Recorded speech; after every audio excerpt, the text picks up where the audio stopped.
तो भी गाइस यहाँ पे हमारे पास में आ चुका है Realme P3 Ultra। ये फोन दिखने में जितना ज्यादा जानदार है, परफॉर्मेंस भी उतनी ही ज्यादा जानदार है, लेकिन प्राइसिंग उससे भी ज्यादा दमदार है। यहाँ पे जिस प्राइस पे ये निकल के आ रहा है 128 GB वाला वेरिएंट यहाँ पे 22,500 से लेकर के 23,000 के बीच में ना होवर अराउंड करता है, और जो 256 GB वाला वेरिएंट है वो यहाँ पे 23 से 25 या फिर 24,000 के बीच में होवर अराउंड करता है। तो आखिरकार में ये फोन लिया भी जाए कि नहीं, बिकॉज यहाँ पे दूसरे अदर फोन भी है ना, जैसे कि अगर आप देखें iQOO Neo 10R वगैरह हैं, पोको X7 Pro हैं, तो उनको क्यों ना लिया जाए। और देखो यहाँ पे इसमें नया प्रोसेसर देखने को मिलता है, Dimensity 8350 अल्ट्रा वाला प्रोसेसर, जो कि नया है और बोला जा रहा है कि भाई पावरफुल भी है, क्योंकि 90 FPS की गेमिंग तो इसमें अनलॉक आपको देखने को मिलती है। तो क्या ये फोन 120 भी करवा सकता है? और इवन यहाँ पे कैमरा कैसा है, बिकॉज Realme के जनरली इस कैमरा हमें देखने को मिलते हैं अच्छे वाले। यहाँ पे आपको अल्ट्रा वाइड सेंसर भी मिलता है, जो कि P3 Pro में नहीं देखने को भाई मिल रहा था। लेकिन यहाँ पे कैमरा की परफॉर्मेंस कैसी, ये सारी चीजें ना मैंने यहाँ पे क्लब करके आपके लिए पूरी की पूरी चार्ट बना करके रखी है, आप उसको बहुत मजे से दिखाइए। चलिए एक एक करके मैं यहाँ पे सारी चीजें बताता हूँ आपको। सबसे पहले तो आप देख लें यहाँ पे build and design. Build and design भाई एक ऐसी चीज होती है ना, ये अपने ऊपर होता है। कई बार आपको कुछ कपड़े अच्छे लगते, कुछ कपड़े नहीं, पर जो आपको अच्छे नहीं लगते जरूरी नहीं है कि सबको ही वो अच्छे ना लगे, कईयों को वो अच्छे भी लग सकते हैं। तो यही डिजाइन के मामले में भी होता है। यहाँ पे मैं अगर बताऊं तो इसमें 3 कलर आते हैं। एक इनका जो व्हाइट वाला कलर आता है वो भी काफी ज्यादा अच्छा है, बेसिकली उसके अंदर मून टाइप का वहां पे डिजाइन बना हुआ है। ये यहाँ पे ब्लू है, रेड वाला भी अच्छा है। जो रेड एंड ब्लू जो आता है ये यहाँ पे लेदर बैग के साथ में आता है, जो व्हाइट वाला आता है वो यहाँ पे प्लास्टिक के बैग के साथ में आता है। लेकिन मैं आपको बताऊं यहाँ पे अगर आपको बैग में स्किन यूज करनी है तो आप व्हाइट वाला लें, लेकिन अगर स्किन नहीं यूज करनी है तो ये रेड और ये वाले भी अच्छे हैं। मैं तो बोलूंगा रेड वाला मुझे ज्यादा अच्छा लगता है लेदर बैग के साथ में। साथ ही में अगर बात करें, दोनों ही फोन काफी मतलब जितने भी इनके ना वेरिएंट है काफी ज्यादा हल्का और लाइट वेट फील कराते हैं। साथ ही साथ में अगर आप देखेंगे तो यहाँ पे बैक से भी कर्व है, फ्रंट से भी कर्व है, बिकॉज फ्रंट में क्वाड कर्व की डिस्प्ले देखने को मिलती है ना। और यहाँ पे IR ब्लास्टर की वजह से आप यहाँ पे टीवी AC वगैरह सब कुछ आप चलाइए, और भाई परेशान भी करा सकते हैं अपने फ्रेंड्स को, या फिर किसी रेस्टोरेंट में गए हैं वहां पे टीवी चल रही है तो अपने आप ही चैनल को चेंज करिए भाई, किसी से कुछ बोलने की जरूरत नहीं है। खैर इसी के साथ में अगर आप देखेंगे तो यहाँ पे डिस्प्ले काफी ज्यादा बेहतरीन देखने को मिल जाती है, बहुत ही ज्यादा कॉम्पैक्ट सी डिस्प्ले। मेरा हाथ बड़ा है ना, हालांकि मैं इसको सिंगल हैंड से तो चला नहीं सकता हूं, लेकिन फिर भी यहाँ पे ये बहुत ज्यादा कॉम्पैक्ट फीलिंग मेरे को देता है हाथों के अंदर। यहाँ पे अगर आप देखेंगे तो ये जो डिस्प्ले आती है ये HDR के सपोर्ट के साथ में आती है। यहाँ पे एक एमुलेट डिस्प्ले इन्होंने यूज करी है 120 हर्ट्ज के रिफ्रेश रेट के साथ में। लेकिन यहाँ पे अगर आप पीक ब्राइटनेस की बात करें तो कंपैरेटिवली दूसरे अदर फोन जो कि इसी प्राइस पॉइंट पे आते हैं उससे थोड़ा सा कम है। लेकिन दूसरे अदर फोन से बात अगर याद आई तो मैं आपको बता दूं कि मैंने इस पर्टिकुलर फोन का दूसरे अदर फोनों के साथ में, जैसे Poco X7 Pro, iQOO Neo 10R वगैरह के साथ में कंपैरिजन किया हुआ है फुल फ्लेश्ड, तो वो जाके चेकआउट कर सकते हैं। बैटरी ड्रेन टेस्ट भी किया हुआ है, BGMI भी टेस्ट किया है, तो मतलब बहुत सारी टेस्टिंग हम ऑलरेडी इसकी कर चुके हैं, तब जाकर के जिस पे पहुंचे। तो वही मैं आपको क्लब इन करके सब चीजें इसमें मैं बता रहा हूँ। तो देखो भाई यहाँ पे डिस्प्ले के बारे में जो मैं बात कर रहा था ना, लेकिन आपको जो इसकी HBM है ना वो यहाँ पे 1200 निट्स के आसपास में दिखती है, जो कि इंडोर आउटडोर की विजिबिलिटी में आपको ऐसा कोई प्रॉब्लम देने वाली नहीं है। साथ ही में भाई देखो यहाँ पे जो टच सैम्पलिंग रेट है ना दूसरे फोन से भी यहाँ पे बेहतर है। 2500 हर्ट्ज का यहाँ पे आपको टच सैम्पलिंग रेट देखने को मिलता है, तो बहुत ही ज्यादा क्विकली ये रिस्पॉन्स करेगा गेम्स में भी। साथ ही साथ में नेटफ्लिक्स वगैरह हो गया, Amazon प्राइम वगैरह हो गया, उसमें आप बहुत अच्छी अच्छी क्वालिटी में यहाँ पे HDR का सपोर्ट मिलता है, तो आप यहाँ पे HDR वगैरह का कंटेंट भी कंज्यूम कर सकते हैं उसके अंदर। मोर इवन अगर हम देखें तो YouTube में भी HDR की वीडियोस बिना लैग किए चलती हैं, तो उसमें भी कोई प्रॉब्लम नहीं है। अच्छा, इस सब के बाद में देखो यहाँ पे AI की भी काफी सारे फीचर्स दिए सॉफ्टवेयर में, पर कुछ प्रॉब्लम्स है, जैसे कि यहाँ पे कुछ ब्लोटवेयर आपको देखने को मिलते हैं, आपको उनको अनइंस्टॉल या फिर डिसेबल करना होगा, बहुत इजीली वो हो जाता है। बहुत सारी वीडियोस आपको ऑनलाइन देखने को मिल जाएंगी, उनको आप फॉलो करके बहुत इजीली इसको क्लीन UI में कन्वर्ट कर सकते हैं। और अगर मैं बताऊं तो इसके UI के मजे बहुत है। यहाँ पे अगर आप क्विक टाइल्स वगैरह देखेंगे बहुत ही ज्यादा ब्यूटीफुल और एलिगेंट लगता है। यहाँ पे अगर आप लॉक स्क्रीन देखेंगे तो लॉक स्क्रीन भी और भी ज्यादा एलिगेंट लगती है, इनके नया वाला जो अपडेट आया ना उसके बाद में। तो भाई साथ ही साथ में ना इसके अंदर ऑलवेज ऑन डिस्प्ले भी आपको देखने को मिल जाती है, और ये रियल वाली ऑलवेज ऑन डिस्प्ले है। दूसरे अदर फोन जो इसी प्राइस पॉइंट पे आते हैं उसके अंदर तो आपको ऑलवेज ऑन डिस्प्ले देखने को मिलती भी नहीं है, इसके अंदर ऑलवेज ऑन डिस्प्ले मिलती है। साथ ही में अगर आप देखें तो यहाँ पे AI के भी बहुत सारे फीचर्स दिए हुए हैं, जैसे कि यहाँ पे सर्कल टू सर्च का ऑप्शन आपको देखने को मिल जाता है। यहाँ पे बैकग्राउंड में जो पर्सन वगैरह को इरेज करने का ऑप्शन है वो भी आपको इसके अंदर देखने को मिल जाता है। मोर इवन अगर आप देखेंगे तो AI ट्रांसक्राइब का भी ऑप्शन मिलता है, लाइव ट्रांसक्राइब का भी ऑप्शन देखने को मिलता है, रिकॉर्ड में जो भी आपने रिकॉर्डिंग वगैरह की है उसको आप ट्रांसक्राइब कर सकते हैं। तो बहुत सारे फीचर फीचर्स इसमें ऑलरेडी मौजूद हैं एआई को लेकर के,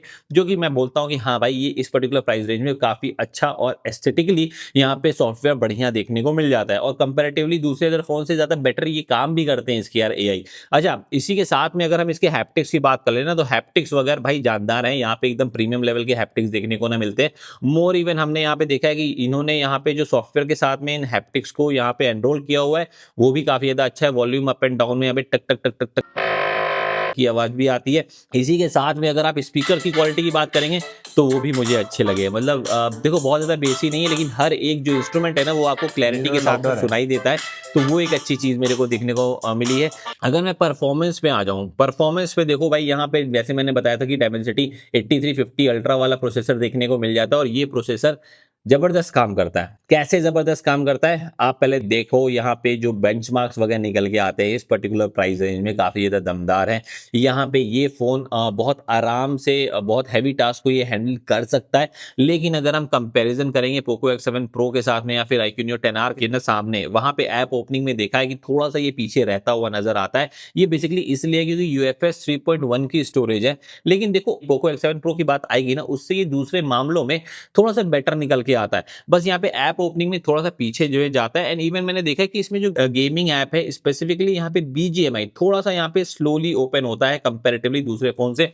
लेकिन इसकी जो यहाँ पे डाउनलोडिंग स्पीड है वो मैंने देखी काफी ज्यादा बढ़िया है। इवन मैंने iQOO Neo 10R के साथ में भी इसका कंपैरिजन किया था डाउनलोडिंग स्पीड का, तो इसमें ज़्यादा फास्टर एप्लीकेशन डाउनलोड होती है या फिर कोई भी चीज़ आप डाउनलोड करेंगे ज़्यादा फास्टर डाउनलोड होती है। और हाँ, यहाँ पे नेटवर्क की कनेक्टिविटी में आपको ऐसा कोई प्रॉब्लम देखने को नहीं मिलती है। अच्छा, इसी के साथ में हमने यहाँ पे BGMI की टेस्टिंग करी है ना, तो देखो यहाँ पे 90 FPS अनलॉक मिलता है। तो लेकिन क्या इसमें ये 120 FPS खिलाने के केपेबल है और क्या ये हीट होता है कि नहीं, तो मैं आपको बताऊं देखो हीटिंग का तो मुझे इसमें बहुत ज़्यादा इशू देखने को नहीं मिला है। फोन हीट नहीं होता हुआ नजर आता है।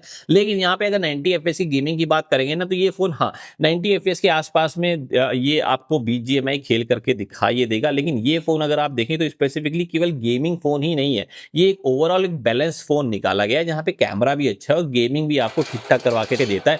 यहाँ पे गेमिंग आपको ना मतलब कई बार बहुत ज्यादा एनिमीज आ जाते हैं तो 75 FPS तक ड्रॉप होता हुआ नजर आता है। लेकिन आपको जनरली देखो TDM वगैरह में तो 90 FPS दे ही देगा, लेकिन जनरली आपको 80-85 FPS के आसपास में देगा ये फोन, तो उसमें कोई प्रॉब्लम नहीं देखने को मिलेगी। आप मेरा गेमिंग टेस्ट भी देख सकते हैं फुल फ्लैश वाला, मैंने उसमें भी दिखाया है आपको सारी चीजें गेमिंग करके। फिलहाल अगर हम बात कर लेते हैं इसकी बैटरी की, तो देखो भाई बैटरी का सीन कुछ ऐसा है। मैंने बैटरी टेस्ट किया था, उसमें इसमें बैटरी भाई बहुत मतलब जिस हिसाब से बैटरी का साइज है ना उस हिसाब से इसमें बैटरी चल नहीं रही थी कंपैरेटिवली मैंने दूसरे फोन के साथ में देखा है। तो देखो ऐसा नहीं कि बहुत ज्यादा डिफरेंस देखने को ना मिलेगा, बट ये है कि हाँ कंपैरेटिवली दूसरे फोन से थोड़ा सा कम देखने को मिलेगा। लेकिन आपका फुल डे आराम से ये आपका निकाल सकता है। यहाँ पे 80 वॉट की चार्जिंग का सपोर्ट देखने को ना मिल जाता है, तो 1 आवर में ये चार्ज भी हो जाएगा फुल फ्लैश, तो उसमें भी आपको कोई प्रॉब्लम देखने को नहीं मिलती है। लेकिन बैटरी में अगर आप कंपेरिजन करेंगे कि आपको 2 दिन चलाना है या 1.5 दिन चलाना है, तो उसमें थोड़ी प्रॉब्लम हो सकती है। तो भाई साथ ही में वीडियो में आगे बढ़ने से पहले आप लोग से रिक्वेस्ट है कि अगर आपने अभी तक की मुझे मोटिवेशन नहीं दी है, मतलब कि इस वीडियो को लाइक नहीं किया है, तो एटलीस्ट मोटिवेशन दे दीजिए। लाइक भाई दे दीजिए, मोटिवेशन आ जाएगा तो हम आगे बढ़ जाएंगे। किया क्या? नहीं किया? कर दो। हाँ, अब जाके आई ना मोटिवेशन। चलिए अब बढ़ते आगे। अब कैमरे की बात करी जाए, मैंने ना दोनों फोन के साथ में iQOO के साथ में भी और पोको के साथ में मैंने फोटोज को क्लिक किया है। बहुत सारी फोटोज मैंने क्लिक करी हैं इसमें, डे में नाइट में सब में। देखो यहाँ पे एक चीज है, यहाँ पे अगर आप देखेंगे तो यहाँ पे ये फोटोज ठीक ठाक कैप्चर करता है। लेकिन कभी कभी मुझे ना लगा है कि थोड़ा सा कॉन्ट्रास्टेड टोन में ये जाता है कंपैरेटिवली iQOO Neo 10R से, लेकिन पोको X7 Pro से ये ज्यादा बेटर फोटोज को कैप्चर करता है। लेकिन वहीं पे कई बार मुझे ना ऐसा भी लगा है कि iQOO Neo 10R और ये दोनों एकदम सिमिलर फोटोज को कैप्चर करते हैं। अब ये पता नहीं क्यों दोनों का एल्गोरिथम एकदम डिफरेंट है, पर फिर भी मुझे कई सारी फोटोज एकदम सिमिलर देखने को मिली है। तो इससे मुझे यही समझ में आया कि हाँ ये जिस प्राइस पे आ रहा है ना उस प्राइस पे काफी अच्छी फोटोज ये खींचता है। अगर आप आउटडोर में भी देखेंगे तो काफी अच्छा स्किन टोन भी मेंटेन ये करता है। एक चीज है जहां पे ग्रीनरी बहुत ज्यादा होगी वहां पे थोड़ा सा सैचुरेशन लेवल इसका थोड़ा सा हायर साइड में रहता है, लेकिन फिर भी आप अगर देखेंगे तो ओवरऑल फोटोज काफी अच्छी निकल के आती है। हमने यहाँ पे इंडोर में भी काफी सारी फोटोज को कैप्चर किया था, उसमें भी जो एच का डिटेक्शन वगैरह था वो भी काफी ज्यादा बढ़िया था। 2x पोर्ट्रेट में भी ये फोटोज को कैप्चर कर सकता है।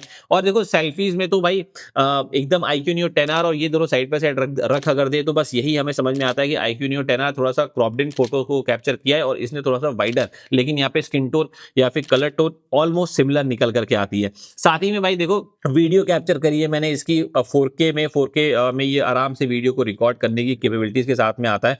तो देखो भाई 4K में बहुत आराम से 60 FPS में आप रिकॉर्ड कर सकते हैं। तो देखिए भाई कैसी आती है वीडियो, देख सकते हैं ये 4K 60 FPS में दोनों के दोनों यहाँ पे रिकॉर्ड करने की कैपेबिलिटीज के साथ में आते हैं। बट यहाँ पे जो लाइटनिंग वगैरह है, खासकर अगर मैं डायरेक्टली मैं सनलाइट में अगर आ जाता हूँ तो देखो मैंने चेहरे को ओवर एक्सपोज करा। यहाँ पे आप मुझे बताओ यहाँ पे कुछ ऐसा है क्या? अगर ऐसा है तो बताइए कमेंट में। फिलहाल के लिए अगर हम आ जाएँ तो यहाँ पे अगेंस्ट द लाइट हम जाएँ, यहाँ पे बैकग्राउंड में लाइट वगैरह आती है। साथ ही में जब आसपास में नॉइज़ बहुत ज़्यादा हो ना, तब यहाँ पे मेरी ऑडियो क्वालिटी इतनी क्लियर आ रही है ना, तो ये भी आप इस चीज़ से जज कर सकते हैं। फिलहाल के लिए हम थोड़ा सा रनिंग करके भी आपको दिखा देते हैं। आइए थोड़ा सा दौड़ दूड़ करके दिखा देते हैं हम कैसी आ रही है क्वालिटी यहाँ पे स्टेबलाइजेशन की। तो ये भी आपको समझ में आ गया होगा। तो डेफिनेटली आप मुझे कमेंट करके बताइएगा कि इनमें से कौन सा फ़ोन ज़्यादा बेटर यहाँ पे परफॉर्म कर रहा है, बताइएगा जरूर। साथ ही साथ में भाई फ्रंट सेल्फी में भी मैंने वीडियो को कैप्चर किया है। जरा देखिए यहाँ पे 4K में तो नहीं, लेकिन एटलीस्ट यहाँ पे 4K 60 FPS पे रिकॉर्ड कर सकते हैं। और देखो जो पोर्ट्रेट है ना, वो आप यहाँ पे 1080p 30 FPS पे रिकॉर्ड कर सकते हैं। तो जरा देखिए कैसी आती है वीडियोस। तो फिर यहाँ पे फ्रंट सेल्फी कैमरा में आप देख सकते हैं IQ यहाँ पे 4K में वीडियो को कैप्चर करने की कैपेबिलिटीज़ के साथ में आता है। Realme यहाँ पे 1080p 60 FPS पे आता है। तो दोनों की जो क्वालिटी आ रही है, जो कलर साइंस है, ये आपको समझ में आ रहा होगा। फिलहाल के लिए आप मेरे को बताइए कि किसकी क्वालिटी आपको ज़्यादा बेटर लग रही है। साथ ही में बैकग्राउंड में अगर यहाँ पे सन है तो यहाँ पे डायनेमिक रेंज किसका ज़्यादा बेटर है, ये भी आपको इस वीडियो से समझ में आ गया होगा। तो बताइएगा मुझे कमेंट करके किसका क्या ज़्यादा बेटर समझ में आ रहा है आपको, बताइए ज़रूर। साथ ही में भाई बात आती है कि अब इस फ़ोन को लिया जाए कि नहीं। भाई आप इस फ़ोन को डेफिनेटली आप ले सकते हैं अगर आप इसको डिज़ाइन आपको इसका पसंद आ रहा है, आपको इसकी परफॉर्मेंस जैसी समझ में आ रही है वैसी आपको परफॉर्मेंस भी चाहिए, कैमरा भी ठीक ठाक है, तो आप definitely it is a good option to bye.